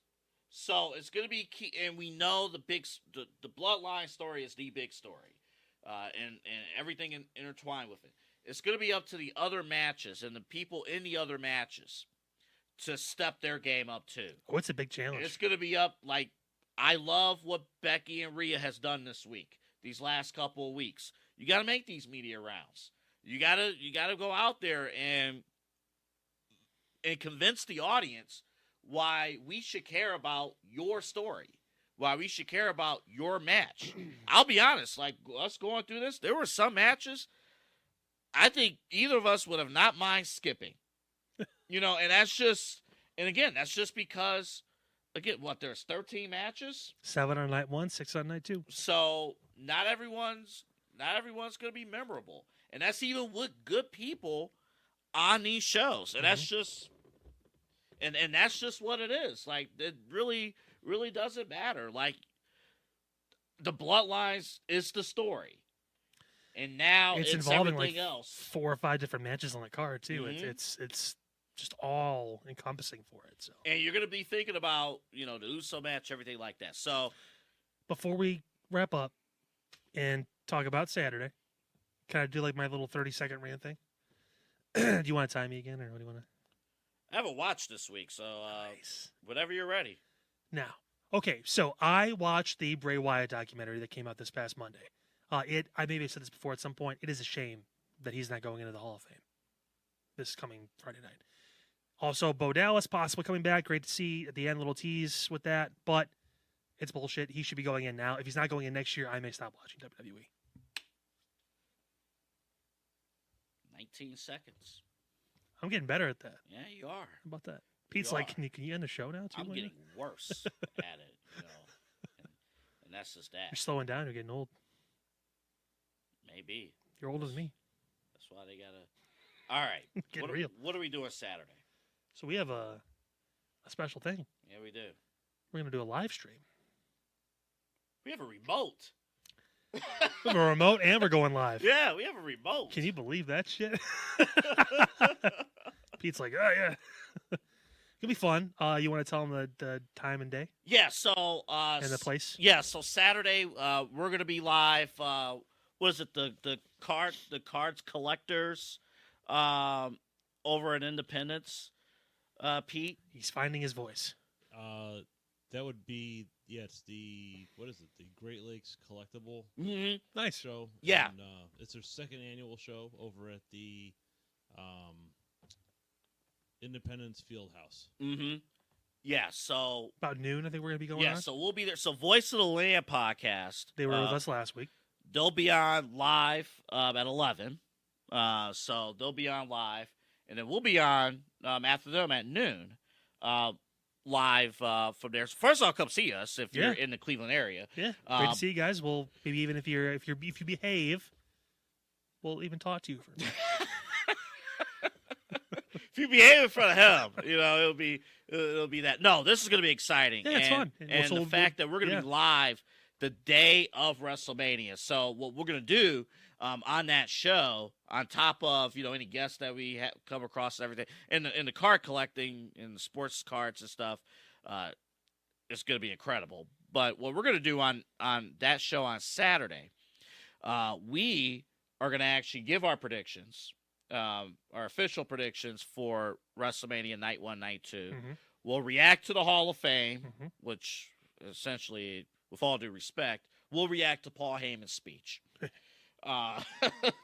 We'll react to Paul Heyman's speech. Anything that happened on SmackDown. And I'll just say this too, Kyle. There's a ton of content from this week. It would not shock me one bit if we had something in the next couple of days that we need to react to, and we'll do it live this Saturday. It's exciting. A chance to get a double dose of us this week. Obviously, we'll be live on the YouTube channel, as well as we'll be doing TikTok live as too. So we'll kind of have that running and do all of it. So you guys, if you have questions for us, you can ask on the comments and all that. We'll talk to you guys on there, and it's gonna be fun. It's gonna be a great time. Our first little dip into the live spectrum of broadcasting. Yeah, well, and we'll be around too. Different sports talk shows, too. Different personalities and stuff. So if anybody walks by and they're like, "Why are y'all talking about that wrestling?" Suck a dick. No, I'm not going to say that. That's exactly what we'll tell them. That's the best part. We can kind of say whatever we want. Don't have to worry about getting demonetized yet. So it's kind of nice. No, this is gonna be exciting, especially on TikTok. You get away with a lot of shit. Yeah, you can. I've seen some of the comments. I've seen some of your comments. Oh yeah. Also, please subscribe to our YouTube page, the Side Hustle Wrestling Podcast. Subscribe there. We have the TikTok. Which, by the way, just quick, we eclipsed 1,000 likes, which is awesome. Also, 20,000 views overall, too. So, appreciate you guys, obviously, just going mind-numbing and watching all this shit over and over again. So, yeah. Daily content, man. Every day we put something out for you, a new video, a new clip. Obviously, we know we have great stuff on the YouTube for you as well, different social media platforms. This guy's been carrying the weight since I'm like social media adjacent. I'm not quite there, but I'm on it, but not really. If you're on Facebook, the Side Hustle Wrestling Podcast on Facebook, we have that as well. The Twitter, of course, you can follow that at also Hustle SciPod. SciPod.